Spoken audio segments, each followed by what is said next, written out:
T'es tendu comme une crabe. Bonjour et bienvenue sur le podcast Faut se détendre. Je suis votre hôte Charlotte, je suis sophrologue, prof de yoga-thérapie en devenir et exploratrice de pratiques bien-être et développement personnel. Dans ce podcast, je vous partage des éléments de réflexion sur des sujets abordés en cabinet ou en séance collective et aussi sur des tendances et des actualités bien-être et santé. Bonne écoute! Dans l'épisode d'aujourd'hui, nous évoquons le sujet de la sophroanalyse.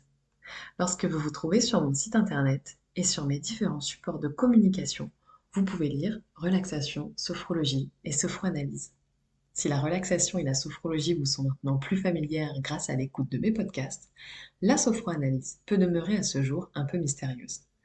C'est pour cela que j'ai eu envie de la mettre en lumière par le biais de plusieurs épisodes de podcast qui lui seront dédiés. La sophroanalyse a été mise au point par le docteur Claude Imbert et propose d'explorer les mémoires et les vécus de la vie intra-utérine afin de mieux comprendre les conclusions qui ont été tirées à ce moment-là. Le vécu du bébé dans le ventre maternel l'impacte. Le bébé en a une certaine compréhension dans la mesure où il ne fait pas la distinction, à cette époque de sa vie, entre lui et sa maman. Il imagine que tout est issu de lui. Les conclusions du bébé donnent lieu à des choix, des décisions, des comportements qui se répercutent sur la vie d'adulte. L'objectif de la sophroanalyse est une meilleure connaissance de soi par rapport à des mémoires de la vie intra-utérine. C'est un travail de dégagement qui va permettre d'identifier vos freins dans la vie et de les dépasser, d'identifier également les croyances limitantes de l'âge adulte et de les dépasser, de s'offrir une meilleure compréhension de soi, de mieux comprendre ce qui s'est passé pour votre père, pour votre mère, et de se réconcilier avec les piliers parentaux, et enfin être soi, pour soi-même. Il s'agit de ressentir, de conscientiser, de transformer les croyances héritées au cours de la période conception, grossesse, naissance. Cette approche s'adresse à celles et ceux qui ont envie de se connaître en profondeur et de mieux comprendre leur mode de fonctionnement, qui ont également envie d'identifier et de supprimer des schémas négatifs qui se répètent dans diverses sphères de la vie, relations amoureuses, relations amicales ou professionnelles.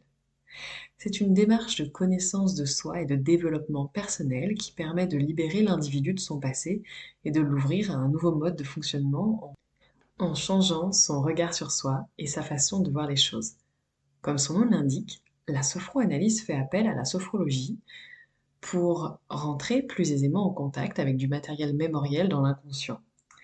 Elle fait aussi appel à des théories de grands auteurs de la psychologie contemporaine, on peut citer Freud, Piaget et Berne, pour ce qui est entre autres de l'analyse transactionnelle. Pour un suivi en sophroanalyse, une anamnèse et le remplissage d'un questionnaire permettra d'orienter les thématiques des séances. À titre personnel, je familiarise la personne avec un peu de sophrologie avant de commencer. Les séances durent entre 45 minutes et 1 heure. L'échange en fin de séance, qu'on appelle phénodescription, se fait la plupart du temps sous forme de dessin, de modelage. Cela aide à mettre en forme ce qui ne peut être dit. Il s'agit de retrouver l'enfant intérieur, probablement un peu blessé, et de le laisser aux commandes, sans la censure plus ou moins consciente du mental. Ce type de retour offre une lecture plus riche à plusieurs niveaux du vécu de la séance. À noter que les enfants et les adolescents peuvent bien sûr pratiquer la sophroanalyse. Les séances seront adaptées en fonction de leurs besoins.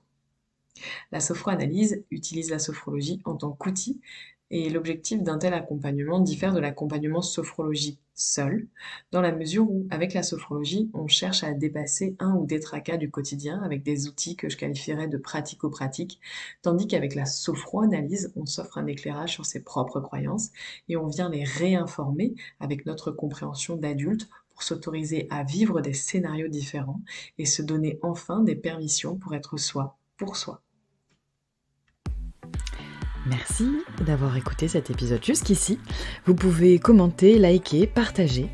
Vous pouvez également passer sur mon site internet www.charlottehermansophrologue.com pour avoir plus de renseignements sur mon activité et éventuellement prendre rendez-vous. Et si je vous manque déjà, je vous donne rendez-vous sur Insta @charlottesophrologue. À bientôt.